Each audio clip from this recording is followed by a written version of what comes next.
The room fell silent the moment Daniel Cole pointed to the floor and ordered his wife to sit. "Right there," he said, laughing loudly. "You don't deserve a chair tonight." His mother and his mistress laughed with him, clapping as if it was entertainment. Dozens of family members turned to stare.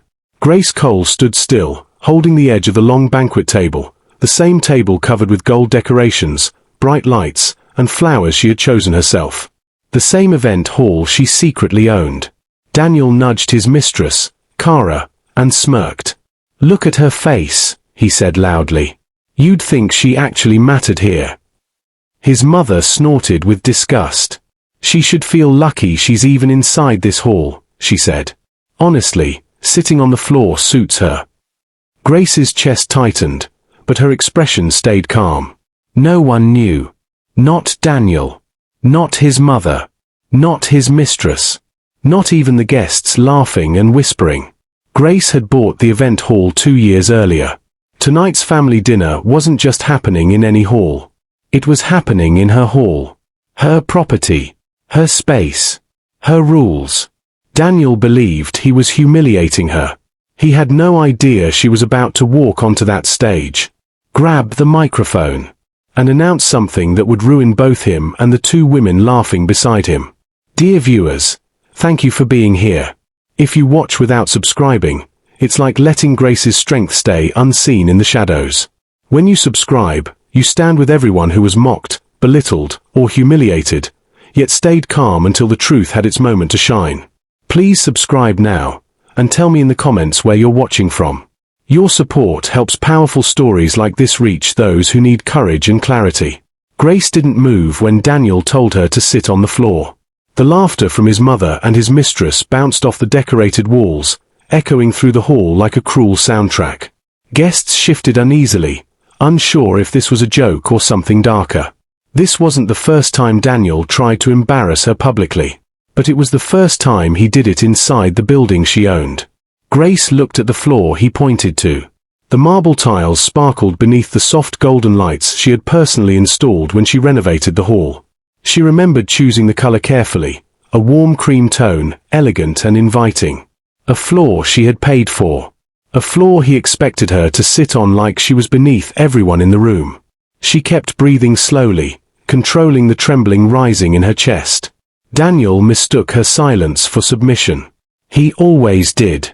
"Grace," Daniel said loudly, raising his eyebrows like she was a misbehaving child. "I said sit down. Now." Kara smirked at her. She stood so close to Daniel that their hands nearly touched. Grace noticed the way Kara leaned into him, like she enjoyed being part of the performance. "Maybe she doesn't understand simple instructions," Kara said, flipping her hair. "I mean, she looks confused." Daniel's mother, Patricia, laughed harder. "Oh, this is good. This is very good. About time she knows her place." Grace's fingers tightened on the tablecloth. She felt the fabric bunch beneath her nails, but she stayed silent. Across the room, her younger cousin, Maya, watched with wide, terrified eyes. Even from far away, Grace could see Maya mouthing, "Are you okay?" Grace gave her a small nod, barely noticeable. She had been planning tonight carefully for months. Not just the dinner. Not just the decorations. Not just the guest list. But every single detail of what would happen. She hadn't expected Daniel to humiliate her like this. Not exactly like this, but she wasn't surprised. He had been growing bolder, ruder, more reckless ever since his mother and Kara started whispering in his ear about how Grace wasn't enough for him, how she didn't bring anything to the marriage, how she needed to be humbled. Grace clenched her jaw. They would all learn the truth tonight. Daniel tapped his foot impatiently. "Grace, sit." She finally looked at him, raising her head slowly. Her voice was so calm, so steady, it startled even him. "Is this really what you want to do tonight?" she asked softly. Daniel scoffed. "Oh look, she finally speaks." Kara snickered. "Maybe she's embarrassed." Patricia added, "She should be." Grace straightened her shoulders, letting her eyes sweep the crowd. A few guests looked away, uncomfortable. Others watched closely, sensing something about to snap. Grace stepped forward, not toward the floor, but toward Daniel. He frowned. "What are you doing?" "Nothing," she said gently. "Just asking you something." She pointed toward the small elevated stage on the opposite side of the room, decorated with flowers, draped fabric, and a microphone standing at the center. "Why didn't you sit me up there?" she asked. "Why the floor?" Daniel rolled his eyes. "That stage is for people who matter, not for someone who—" He stopped. Grace's eyes hardened, but her voice stayed soft. "You really think I don't matter?" Daniel laughed. You matter less than the DJ." Cara burst into laughter. Patricia clapped her hands. Some guests gasped. Grace let the words hit her like cold water, sharp, shocking, but cleansing. Every insult, every humiliation, every degrading comment he had thrown at her in their marriage finally felt like fuel instead of pain. She glanced across the room. Near the exit door, her lawyer, Mr. Brooks, stood waiting. He gave her a slight nod, holding a portfolio under his arm, the same portfolio she had delivered to his office 2 weeks earlier. The plan was about to begin. Daniel snapped his fingers in front of her. "Stop spacing out and sit down." Grace stepped back, her heart beating louder now, not from fear, but from readiness. She ignored his command entirely. "Daniel," she said, looking directly into his eyes, "do you know why this dinner exists?" He scoffed again. "It exists because I invited everyone and paid for everything. Like always." Patricia added proudly, "My son takes care of us. Always has." Grace's lips twitched, not in a smile, but in disbelief. "You think you paid for this?" she asked. Daniel leaned forward. "Of course I did. What are you talking about?" Grace's voice warmed with something he had never heard from her before, confidence. "I'll tell you what I'm talking about," she said. "In a minute." She walked past him. Daniel shouted, "Grace, where are you going?" She didn't answer. She stepped onto the stage. The room went silent. All eyes turned toward her. She reached for the microphone. And Daniel, along with his mother and Mistress, had no idea that the truth she was about to announce would destroy everything they took pride in. Grace stood on the stage, fingers wrapped around the microphone. Her heartbeat thudded in her ears, but her breathing stayed steady. The lights above her cast a soft glow on her face, making her look calm even though heat rushed through her chest.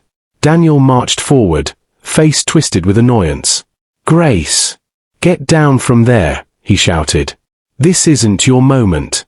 Stop embarrassing yourself."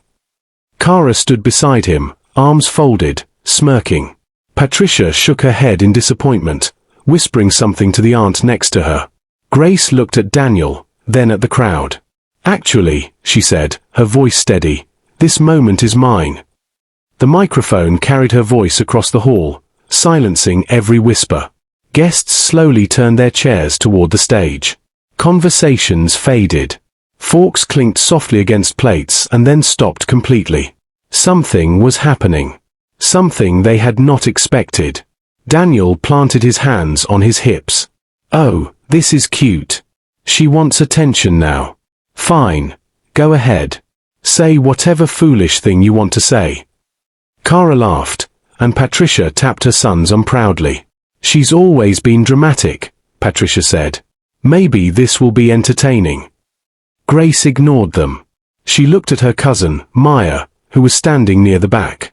Maya's eyes were wide with hope, silently cheering her on. That alone calmed Grace's nerves. She lifted the microphone slightly. "I just want to welcome everyone," she said. "Thank you all for coming tonight. This dinner means a lot to me." Daniel rolled his eyes so loudly it felt symbolic. "Grace," he barked. "Enough. Sit down. I'm warning you." Grace faced him full on. "For years," she began, "I've been quiet. I've endured comments. I've endured humiliation. I've endured being treated as if I was less." Patricia shouted from the crowd.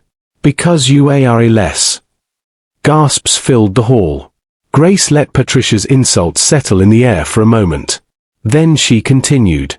"I've been patient, she said. But patience is not weakness. Silence is not stupidity. And being humble does not mean being invisible.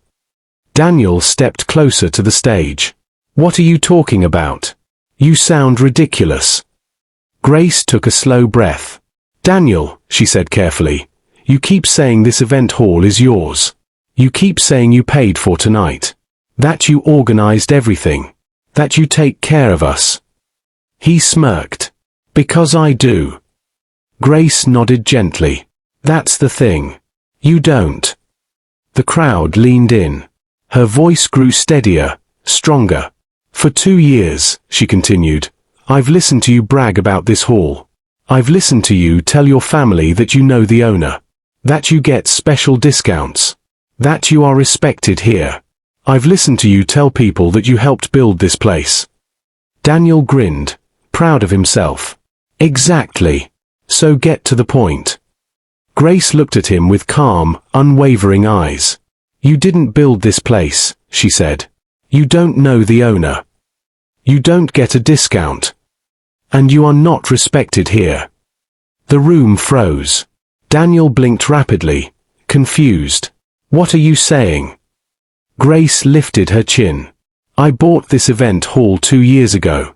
In full. In cash. My name is on every document. On every contract. On every deed. This place, she gestured around the hall, is mine. Silence snapped across the room like a whip. Kara's smile fell off her face. Patricia's jaw dropped. Daniel stumbled a step backward. What? He whispered. Grace nodded. Yes. I own this hall. This dinner wasn't hosted in a random venue. It was hosted in my building. Paid by me. Planned by me. Organized by me. Daniel's face tightened, the color draining from his cheeks. Grace's voice sharpened. And tonight, you made your wife sit on the floor, inside her own establishment. A ripple of shock moved through the guests. Daniel opened his mouth, but nothing came out. Grace wasn't done. She held up a folder Mr. Brooks had handed her earlier. And this, she said, is the announcement you weren't ready for. Daniel stared at her, panic rising. Grace took a breath. In front of everyone here, including your mother and your mistress, I'm announcing the end of this marriage. Gasps exploded across the hall. Daniel shouted, What? Grace didn't flinch. I'm filing for divorce, she said softly. And since we are standing in my building, everything you said to humiliate me tonight makes this even easier. Daniel felt his world tilt. Grace lowered the microphone, her expression calm. This dinner, she said, was not your moment. It was mine. For a full 5 seconds, no one in the hall moved. No one breathed. No one blinked. Daniel's mouth opened and closed like he was searching for air underwater. You're divorcing me, he stammered. Here. In front of everyone? Are you insane? Grace stepped away from the microphone, her posture straight, her expression calm. Mr. Brooks walked up the side steps of the stage and handed her a stack of neatly arranged documents. Grace accepted them without looking away from her husband. Yes, Daniel, she said softly. Here. In front of everyone. Because for the first time in years, I want people to see the truth clearly. A few relatives murmured, some in shock, others nodding almost approvingly. Daniel pointed angrily at her. You're trying to embarrass me. This is revenge. This is accountability, Grace corrected. Patricia stood up from her seat, her face red with fury. How dare you talk to my son like this after everything he's done for you, she snapped. Grace turned to her slowly. Everything he's done for me. Her tone was polite but sharp. You mean the insults? The humiliation? The disrespect? Patricia scoffed loudly. You deserved it. Look at you. You aren't even good enough for him. My son deserves better. Kara folded her arms. She's right. You wouldn't even stand next to him tonight. You're always acting like a victim. Grace tilted her head slightly, almost curious. You both think Daniel deserves better, she said calmly. But do you know what I deserve? They stared back at her, annoyed. Grace answered her own question. Respect. The single word echoed across the hall. Daniel slammed his fist on the nearest table, rattling the plates. You don't get to make decisions like this, he yelled. You don't get to just OWN an event hall and hide it from your husband. Grace looked him straight in the eye. You've hidden far worse from me. He froze, because she was right, and he knew it. Grace spread the documents out on the table near the stage. These, she announced, are proof of full ownership of this building, verified by my lawyer, signed, sealed, and registered with the county. Mr. Brooks nodded with authority. This is all legal, he added. Her property. Her purchase. Her rights. Daniel's voice cracked. Why didn't you tell me? Because you never cared to ask, Grace said gently. Patricia scoffed again. So what? You own a hall. Big deal. That doesn't make you special. Grace smiled a little. You're right. It doesn't make me special. She paused. But do you know what it does make me? Patricia frowned. What? Grace looked at both the older woman and the mistress. It makes me your landlord.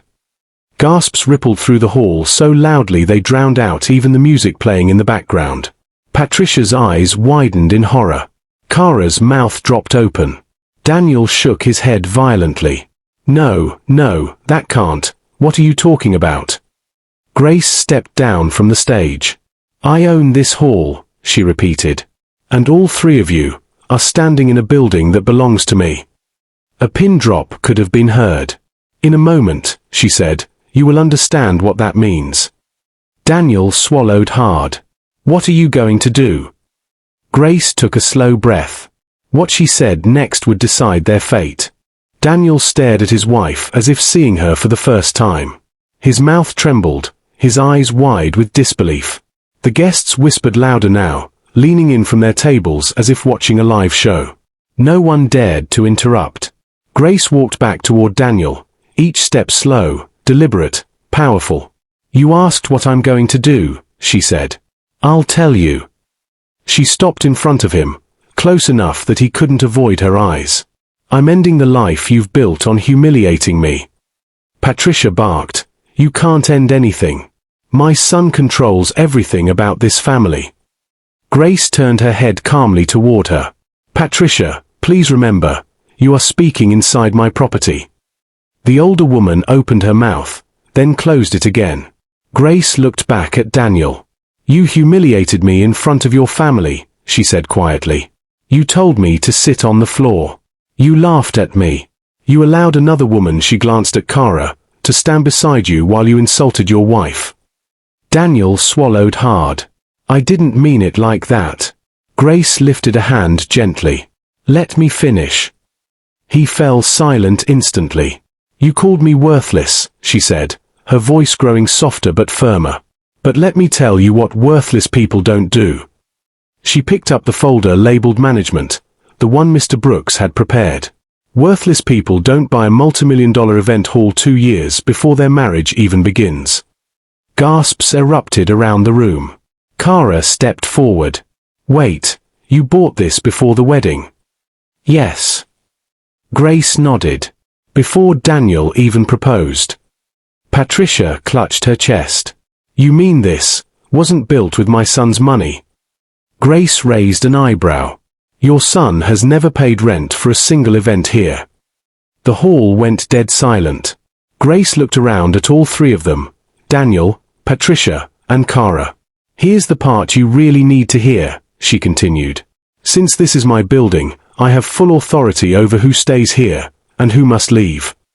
Daniel blinked, stunned. Are you kicking us out? Grace smiled softly. No. I'm doing something better. She snapped her fingers. Immediately, the hall manager, an older man named Mr. Lewis, whom Grace trusted deeply, stepped forward with 2 event security officers behind him. Daniel panicked. Grace, please don't. Grace faced the manager. They are no longer welcome in this facility, she said. Escort them out. All 3. Kara gasped. What? Me? Why me? Patricia sputtered. You can't do this. This is a family dinner. Grace tilted her head. Exactly. And you three showed everyone here that you are not my family. The moment she finished speaking, the security officers moved. No, no, no. Don't touch me. Patricia shrieked as one officer gently guided her toward the exit. Kara tried to cling to Daniel, but the guards pulled her away. Daniel struggled, his voice breaking. Grace, please, don't do this. We can talk. I swear, I'll change. I'll apologize in front of everyone. Grace shook her head slowly. You had years to treat me with respect. Tonight was your final test. You failed. He reached out for her hand, but she stepped back. You threw me on the floor, she said. Now watch as you're walked out the door. Daniel's face crumpled. Grace, please. But the guards took him firmly under each arm and escorted him, his mother, and his mistress toward the entrance. Guests watched in stunned silence as the doors opened and the three were pushed into the cold night air. The doors closed behind them with a deep, final thud. Grace exhaled. For the first time in years, she felt her shoulders lift. The weight was gone.